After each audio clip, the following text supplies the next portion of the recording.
عائشہ کے خلاف تیار کر کے بھیجا ہے کہ تم مجھ سے یہ بات کرو کہ مجھے ان سے محبت ہے، اور میں صحابہ میں یہ اعلان کروں کہ عائشہ کے نمبر پہ، عائشہ کی باری پہ ہی تحائف نہ بھیجیں، بلکہ ہر زوجہ کی باری پہ بھیجیں۔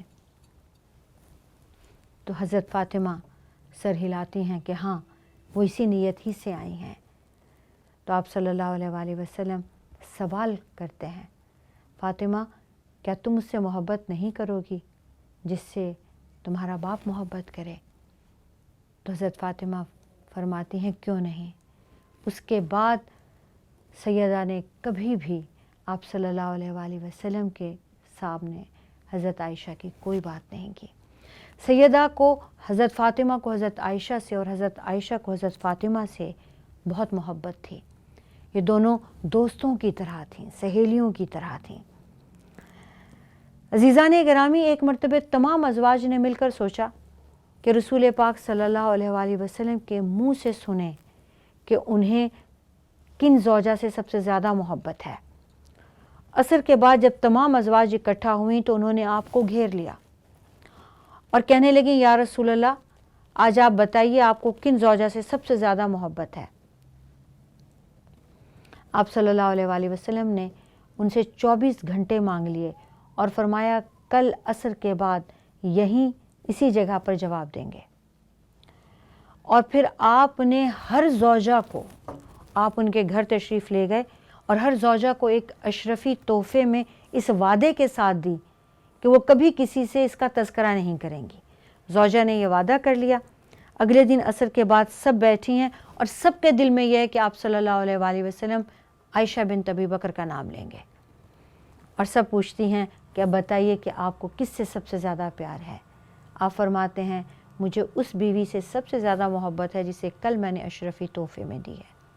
عزیزان گرامی، آپ نے سبھی کو دی تھی اور سبھی اس قدر خوش تھیں کہ رسول اللہ صلی اللہ علیہ وآلہ وسلم کو مجھ سے سب سے زیادہ پیار ہے۔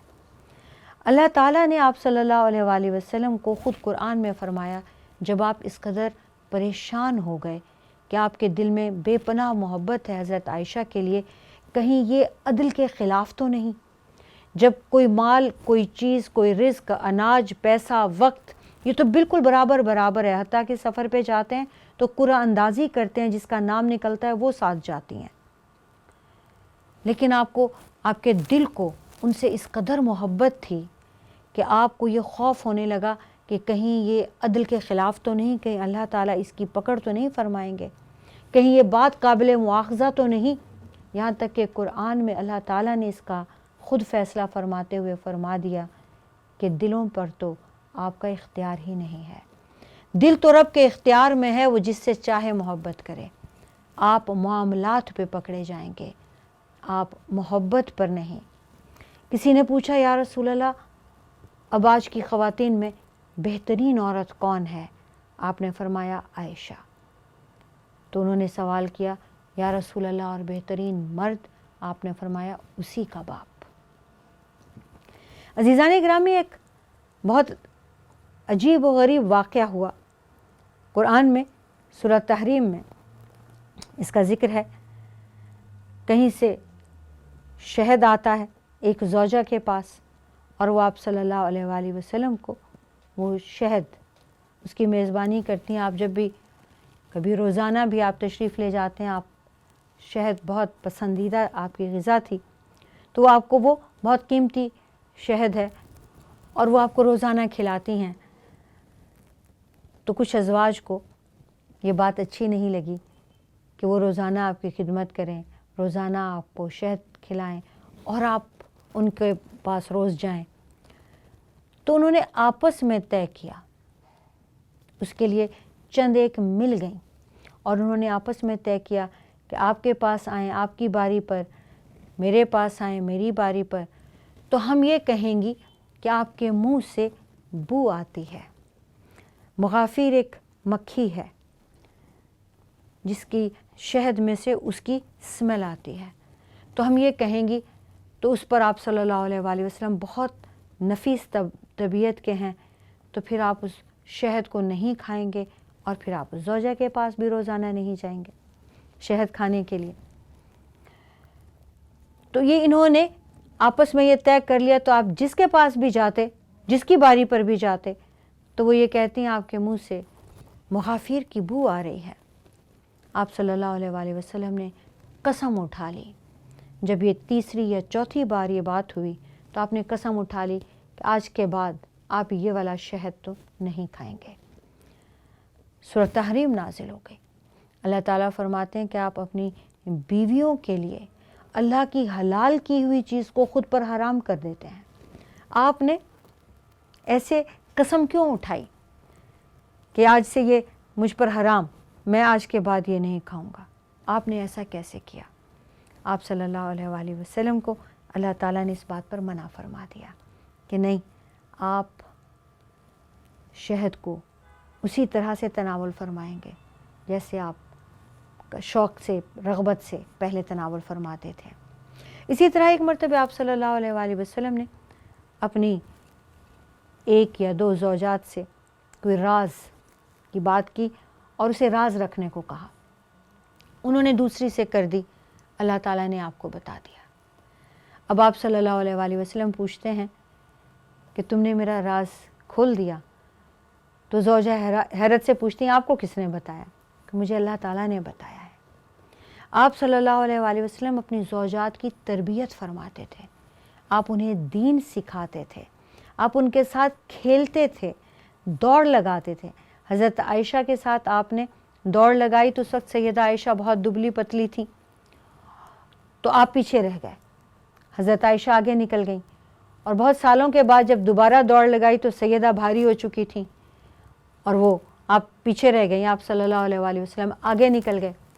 تو آپ نے فرمایا کہ یہ اس ہار کا بدلہ ہے جو آپ نے مجھے ہرایا تھا, آج میں نے آپ کو ہرا کے اس کا بدلہ لے لیا. ازواج آپ صلی اللہ علیہ وآلہ وسلم سے ایک دوسرے کی شکایت کرتی تو آپ ایک دوسرے کی خوبیاں بتاتے اور انہیں فرماتے کہ دیکھو اس میں کتنی خوبی ہے, دیکھو وہ کتنی اللہ والی ہے, دیکھو وہ کتنی سخی ہے, وہ تو تمہاری تعریف کرتی ہے, وہ تو تم سے محبت کرتی ہے. اور یوں ایک دوسرے کے دل صاف کرتے. حضرت حبیبہ بنت ابی سفیان بہت عبادت گزار تھیں. ایک مرتبہ آپ نے دیکھا کہ وہ فجر کی نماز کے بعد سے مصلی پہ بیٹھے تسبیح کر رہی ہیں. آپ چاشت میں تشریف لائے تو اسی جگہ پہ بیٹھی ذکر کر رہی ہیں. تو آپ فرماتے ہیں ام حبیبہ جب سے میں گیا, میں آپ کو اسی حال میں چھوڑ کے گیا, آپ تب سے اب تک یہی کر رہی ہیں؟ تو آپ فرماتی ہیں جی ہاں یا رسول اللہ. آپ انہیں سکھاتے ہیں کہ میں تمہیں ایک ایسا کلمہ نہ سکھاؤں جو اس وقت سے اس وقت تک جو جتنا تم نے پڑھا اس سے بھی زیادہ اجر کا باعث ہو؟ تو کہتی ہیں کیوں نہیں. آپ صلی اللہ علیہ وآلہ وسلم نے انہیں فرمایا کہ اگر تم 10 بار اور ایک روایت میں ہے 3 بار کہہ دو سبحان اللہ و بحمدہ عدد خلقہ و زینت عرشہ و رضا نفسہ و مداد کلماتہ, تو یہ اتنا ہو جائے گا جتنی دیر تک آپ نے بیٹھ کر تسبیحات کی ہیں, اس کا اجر و ثواب اس کے برابر ہوگا. آپ صلی اللہ علیہ وآلہ وسلم ایک ایک چیز کا خیال رکھتے تھے.